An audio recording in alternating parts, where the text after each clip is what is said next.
10 মুহররম কারবালার প্রান্তরে কি ঘটেছিল? নবীজির প্রিয় নাতি ইমাম হুসাইন রাদিয়াল্লাহু তাআলা আনহুকে কিভাবে শহীদ করা হয়েছিল? হুসাইনের মাথা মোবারক আলাদা করেছিল কোন জালিম? সঠিক ঘটনা জানতে হলে ভিডিওটি শেষ পর্যন্ত দেখতে থাকুন। 60 হিজরিতে ইরাকবাসীদের নিকট সংবাদ পৌঁছালো যে ইমাম হুসাইন রাদিয়াল্লাহু তাআলা আনহু ইয়াজিদ বিন মুয়াবিয়ার হাতে বায়াত গ্রহণ করেননি। তাই ইরাকবাসীরা ইমাম হুসাইন রাদিয়াল্লাহু তাআলা আনহুকে চিঠিতে জানিয়ে দিলেন যে ইরাকবাসীরা তার হাতে খেলাফতের বায়াত করতে আগ্রহী। ইয়াজিদকে তারা সমর্থন করে না বলেও সাফ জানিয়ে দিল। তারা আরও বলল যে ইরাকবাসীরা ইয়াজিদের পিতা মুয়াবিয়া রাদিয়াল্লাহু তাআলা আনহুর প্রতিও মোটেও সন্তুষ্ট ছিল না। চিঠির পর চিঠি আসতে লাগলো। এভাবে 5 শতাধিক চিঠি ইমাম হুসাইন রাদিয়াল্লাহু তাআলা আনহুর কাছে এসে জমা হলো। ফলে প্রকৃত অবস্থা যাচাই করার জন্য ইমাম হুসাইন রাদিয়াল্লাহু তাআলা আনহু তাঁর চাচাতো ভাই মুসলিম বিন আকিলকে পাঠালেন। মুসলিম বিন আকিল কুফায় গিয়ে পৌঁছালেন এবং গিয়ে দেখলেন আসলেই লোকেরা হুসাইন রাদিয়াল্লাহু তাআলা আনহুকে চাচ্ছে। লোকেরা মুসলিম বিন আকিলের হাতেই হুসাইনের পক্ষে বায়াত নেওয়া শুরু করলো। হানি বিন উরওয়ার ঘরে বায়াত সম্পূর্ণ হলো। সিরিয়াতে ইয়াজিদের নিকট এই খবর পৌঁছানো মাত্রই তিনি বসরার গভর্নর উবাইদুল্লাহ বিন জিয়াদকে পরিস্থিতি মোকাবেলা করার জন্য পাঠালেন। ইয়াজিদ উবাইদুল্লাহ বিন জিয়াদকে আদেশ দিলেন যে তিনি যেন কুফাবাসীকে তার বিরুদ্ধে হুসাইনের সাথে যোগ দিয়ে বিদ্রোহ করতে নিষেধ করেন। উবাইদুল্লাহ তখন কুফায় গিয়ে পৌঁছালো। সেখানে সে বিষয়টি তদন্ত করতে লাগলো এবং মানুষকে জিজ্ঞাসা করতে শুরু করলো। পরিশেষে সে নিশ্চিত হলো যে হানি বিন ওরওয়ার ঘরে হুসাইনের পক্ষে বায়াত নেওয়া হচ্ছে।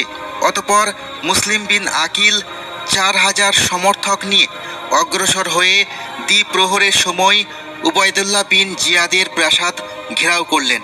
এই সময় উবাইদুল্লাহ বিন জিয়াদ দাঁড়িয়ে এক ভাষণ দিল। তাতে সে ইয়াজিদের সেনাবাহিনীর ভয় দেখালো।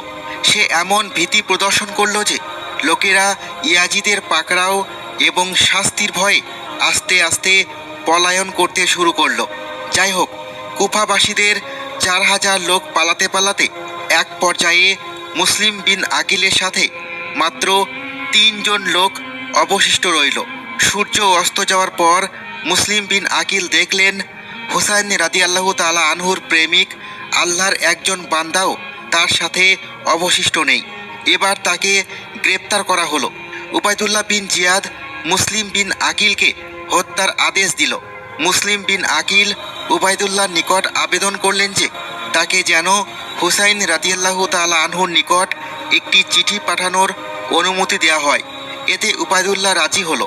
চিঠির সংক্ষিপ্ত বক্তব্য ছিল এই রকম: হুসাইন, পরিবার পরিজন নিয়ে ফেরত যাও। কুফাবাসীদের ধোকায় পড়ো না, কেননা তারা তোমার সাথে মিথ্যা বলেছে। আমার সাথেও তারা সত্য বলেনি। আমার দেওয়া এই তথ্য মিথ্যা নয়। অতপর জুলহাজ মাসের 9 তারিখ আরাফাত দিবসে উবাইদুল্লাহ মুসলিম বিন আকিলকে হত্যার আদেশ প্রদান করে। এখানে বিশেষভাবে স্মরণ রাখা দরকার যে মুসলিম বিন আকিল ইতিপূর্বে কুফাবাসীদের ওয়াদার উপর ভিত্তি করে হুসাইন রাদিয়াল্লাহু তাআলা আনহুকে আগমনের জন্য চিঠি পাঠিয়েছিলেন।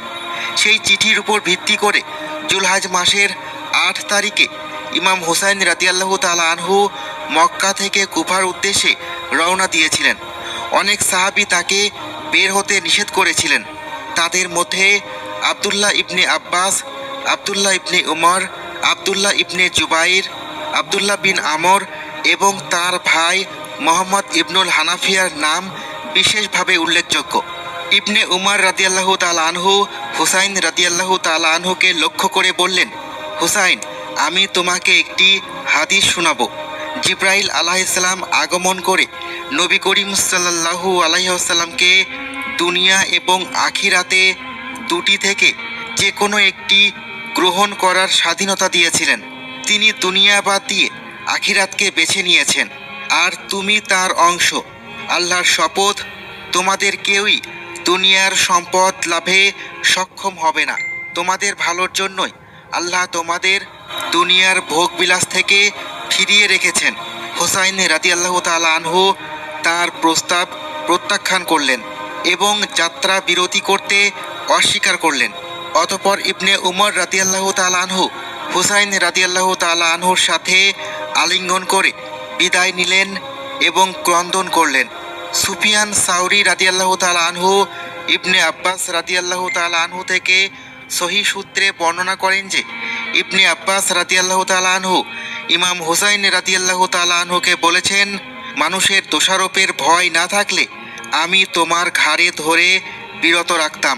বের হওয়ার সময় আব্দুল্লাহ ইবনে জুবাইর রাদিয়াল্লাহু তাআলা আনহু হুসাইন রাদিয়াল্লাহু তাআলা আনহুকে বলেছেন, হুসাইন কোথায় যাও?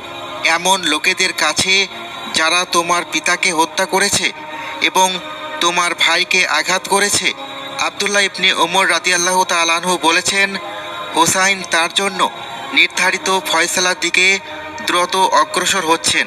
আল্লাহর শপথ, তার বের হওয়ার সময় আমি যদি উপস্থিত থাকতাম তাহলে তখনই তাকে যেতে দিতাম না, তবে বল প্রয়োগ করে আমাকে পরাজিত করলে সে কথা ভিন্ন। যাত্রাপথে ইমাম হুসাইন রাদিয়াল্লাহু তাআলা আনহুর কাছে মুসলিম বিন আকিলের সেই চিঠি এসে পৌঁছালো। চিঠির বিষয়ে অবগত হয়ে তিনি কুফার পথ পরিহার করে ইয়াজিদের কাছে যাওয়ার জন্য সিরিয়ার পথে অগ্রসর হতে থাকলেন। পথিমধ্যে ইয়াজিদের সৈন্যরা আমর বিন সাদ, শিমার বিন জুলজাউশান এবং হুসাইন বিন তামিমের নেতৃত্বে কারবালার প্রান্তরে ইমাম হুসাইন রাদিয়াল্লাহু তাআলা আনহুর গতিরোধ করল। ফলে ইমাম হুসাইন রাদিয়াল্লাহু তাআলা আনহু সেখানে অবতরণ করে আল্লাহর দোহাই দিয়ে এবং ইসলামের কথা স্মরণ করিয়ে দিয়ে তিনটি প্রস্তাবের যে কোনো একটি প্রস্তাব মেনে নেওয়ার আহ্বান জানালেন। 1. হুসাইন বিন আলী রাদিয়াল্লাহু তাআলা আনহুকে ইয়াজিদের দরবারে যেতে দেওয়া হোক। 2. অথবা তাকে মদিনায় ফিরে যেতে দেওয়া হোক। 3. অথবা তাকে কোনো ইসলামী অঞ্চলে সীমান্তের দিকে চলে যেতে দেওয়া হোক, সেখানে তিনি মৃত্যু পর্যন্ত বসবাস করবেন এবং রাজ্যের সীমানা পাহারা দেওয়ার কাজে আত্মনিয়োগ করবেন। কিন্তু ইয়াজিদের সৈন্যরা তার কোনো প্রস্তাবই মানতে রাজি হলো না। তারা বলল, উবাইদুল্লাহ বিন জিয়াদ যেই ফয়সালা দিবে আমরা তা ব্যতীত অন্য কোনো প্রস্তাব মানতে রাজি নই। এই কথা শুনে উবাইদুল্লাহর এক সেনাপতি বলল, এরা তোমাদের কাছে যেই প্রস্তাব পেশ করেছে তা কি তোমরা মানবে না? আল্লাহর কসম, তুর্কি এবং দাইলামের লোকেরাও যদি তোমাদের কাছে এই প্রার্থনাটি করত তাহলে তা ফেরত দেওয়া তোমাদের জন্য বৈধ হতো না। এরপরও তারা উবাইদুল্লাহর সিদ্ধান্ত বাস্তবায়ন করতেই দৃঢ়তা প্রদর্শন করল।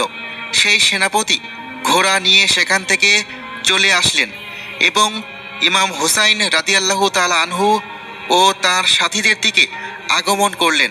তখন ইমাম হুসাইন রাদিয়াল্লাহু তাআলা আনহুর সাথীগণ ভাবলেন তিনি তাদের সাথে যুদ্ধ করতে আসছেন, তাই তিনি সেখান থেকে ফিরে এসে উবাইদুল্লাহ সৈনিকদের সাথে যুদ্ধে লিপ্ত হয়ে তাদের দুইজনকে হত্যা করলেন। অতঃপর তিনিও নিহত হলেন। সৈন্য সংখ্যার দিক থেকে ইমাম হুসাইন রাদিয়াল্লাহু তাআলা আনহুর সাথী ও ইয়াজিদের সৈনিকদের মধ্যে বিরাট ব্যবধান ছিল। ইমাম হুসাইন রাদিয়াল্লাহু তাআলা আনহুর সামনেই তার সকল সাথী বীরত্বের সাথে যুদ্ধ করে শহীদ হলেন। অবশেষে তিনি ছাড়া আর কেউই জীবিত রইল না। তিনি ছিলেন সিংহের মতো সাহসী বীর, কিন্তু সংখ্যাধিক্যের মোকাবিলায় তার পক্ষে ময়দানে টিকে থাকা সম্ভব হলো না। কুফাবাসী প্রতিটি সৈনিকের কামনা ছিল সে ছাড়া অন্য কেউ ইমাম হুসাইন রাদিয়াল্লাহু তাআলা আনহুকে হত্যা করে ফেলুক, যাতে তার হাত রাসূলের দৌহিত্রের রক্তে রঙিন না হয়। পরিশেষে নিকৃষ্ট এক ব্যক্তি ইমাম হুসাইন রাদিয়াল্লাহু তাআলা আনহুকে হত্যার জন্য উদ্যত হলো। তার নাম ছিল শিমার বিন জুলজাউশান। সে বর্শা দিয়ে হুসাইনের শরীরে আঘাত করে ধরাশায়ী করে ফেলল। অতপর ইয়াজিদ বাহিনীর সম্মিলিত আক্রমণে 61 হিজরির মুহররম মাসের 10 তারিখে আশুরার পবিত্র দিনে 57 বছর বয়সে তিনি শাহাদাত অর্জনের সৌভাগ্য লাভ করেন। বলা হয় এই সীমারই ইমাম হোসাইন রাদিয়াল্লাহু তাআলা আনহুর মাথা মোবারক দেহ থেকে বিচ্ছিন্ন করেছে। এইভাবে শহীদ হয়েছিলেন রাসূল সাল্লাল্লাহু আলাইহি ওয়াসাল্লামের প্রিয় দৌহিত্র ইমাম হোসাইন রাদিয়াল্লাহু তাআলা আনহু।